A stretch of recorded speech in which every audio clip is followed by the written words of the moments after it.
Hi, it's me again with Corel Draw Tips and Tricks. Not too much about Corel, but it does pertain to Corel. Somebody emailed me about saving files to another folder, so when they upgrade Windows, they'll have the old fonts from that they've saved through the years. My suggestion is put all your fonts on a thumb drive. I do it a lot and take them out to the computer, out to the shop, just so I'll have all the fonts the same. If you don't have all your fonts the same and you want to run a job on your laser or printer or whatever, your machine out in the shop or whatever is not going to recognize it. So you can go up to a range and convert it to a curve, which this already is. But if you will remember these two keys, the window key on your keyboard and the plus sign at the same time with an arrow key left or right. So what we're going to do, we're going to open up the folder.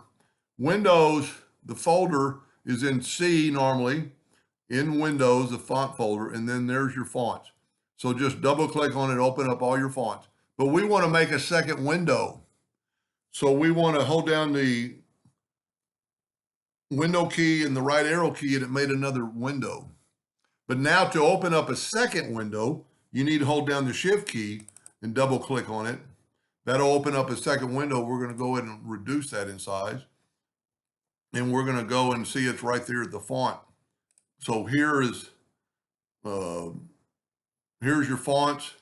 So what we need to do is have both those windows open at the same time. So we're going to grab right here and we're going to go the font folder, and there's our two windows. So now I'm going to click over here. I'm going to hold down the Control A and select all those fonts, and then actually click on one of them and start driving over and pulling them over there and get on. I've got it on the G for a thumb drive, and it's going to sit there and copy all those fonts to that thumb drive. And then you can put that in your desk drawer. Maybe you can put it in an envelope to keep it clean and mark it fonts. And then when you update Windows, you can just do the reverse. Just take the fonts from that thumb drive over to your font drive. Now, a lot of them will be the same, and it'll say, do you want to copy all of them? And you'll just say yes.